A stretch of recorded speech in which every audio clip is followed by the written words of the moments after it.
And now, it's time for another Dice Tower review with Tom Vasel. Howdy folks, I'm Tom Vasel, and today we're taking a game called Bites. And Bites is a game that is from Board Game Tables, who makes board game tables, but they also make some pretty cool board games. But I gotta be honest, I didn't know much about Bites. I came across it somewhere, and I looked at it and said, oh, is this a new game? But this box cover, regardless of the game inside, this box cover isn't doing the game any favors. It's a picnic game where ants are stealing food. And so I get that they put this picnic cover on here, but this is a cover that my eyes just slid right over and didn't see. And the back of the box didn't do much better. It shows a very small picture of the game, which spoiler, the components for this game are really cool, and the box just doesn't do them justice enough. That being said, it is a light filler game where you're moving ants, trying to collect food, trying to score points with that food, and every game of this could very well be different. Here's how it plays.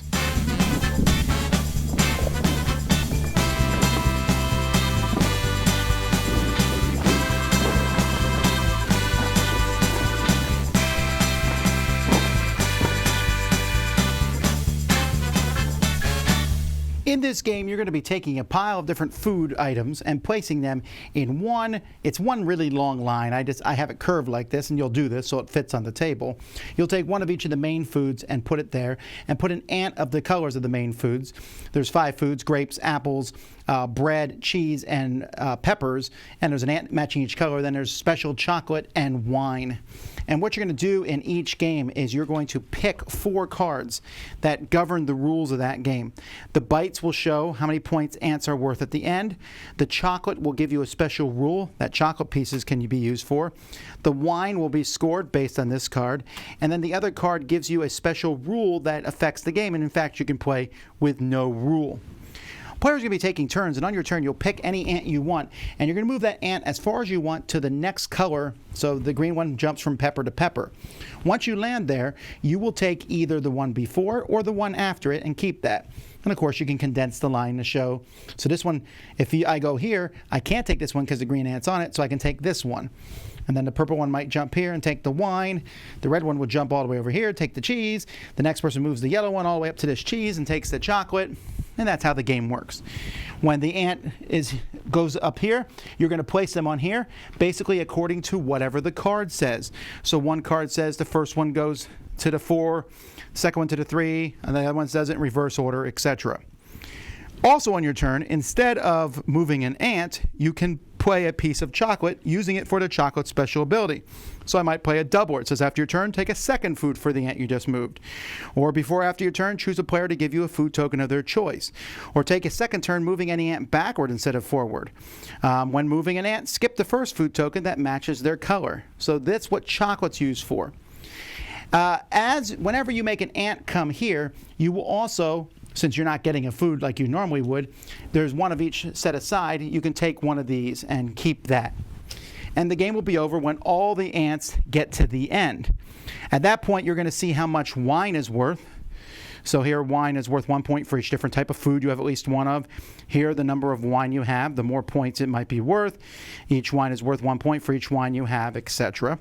Food is going to be worth points. So apples will be worth points equal to where the red ant is. So if the red ant's on the 2, each apple that I have is worth 2. And then, of course, there's this other card I mentioned, which might make something different. I might put some gold tokens out, which are worth 4 points. I might have a zebra ant who will be moving in place of one of the ants, or logs that you have to jump over. Or each player starts with a piece of food, which is worth more for them, but it's secret which one everyone has. And so these will also change the course of the game. That's it. When all the ants have reached there, you count up the points, and whoever has the most is the winner. So what I find really neat about this game is that all the different components for the special rules, whether the stand or the zebra ant, they all come with the game, and that's neat.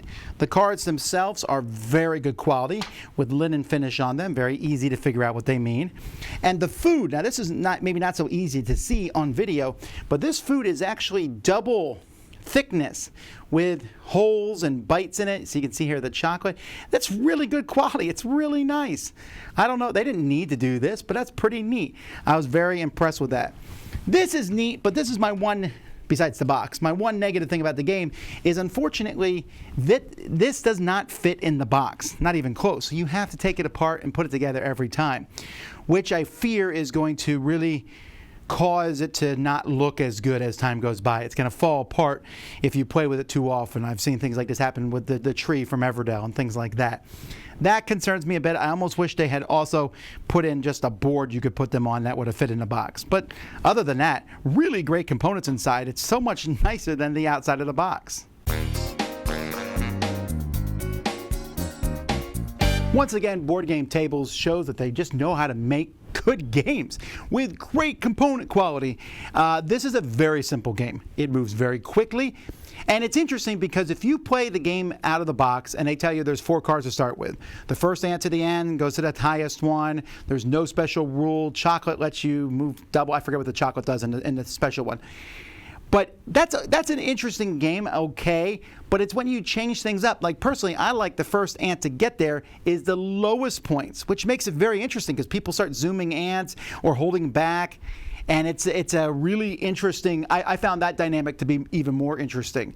But the fact that these cards will change every game gives this some oomph, some replayability, and at the end of the day, it's just a filler. This is a move something along a track. It almost feels like King Tut. There's a game based on that. It has a little bit of that feel where you just move this. This doesn't feel that unique where you move and pick stuff up necessarily, but the 4 cards and how they change the game, plus the really nice components. This is a game you can bring out and teach to almost anyone. This is the kind of game where, I have Aunt Agatha and Uncle Bill over and they never play any games, and I could say, hey, let's try this, and they could easily get into it. And everyone gets the theme, right? The ants coming and stealing food at the picnic. Although I don't know the last time that's ever happened to me ever in my life. But still, it works well. It looks visually appealing on the table. It's a game you teach and people understand quickly. And you can get shellacked in this game. It is a game in which you can collect a whole bunch of cheese, and then cheese ends up being worth 0 points or 1 point. But it doesn't really matter because it was so fast. We're talking 15 minutes or so. And you can set it up and play it again. And I imagine most people will. So a lot of fun, a lot of variety, a good what we call filler game, something to play in between other things, or just a light after dinner type game that you can pull out for people. I really think this is a neat one.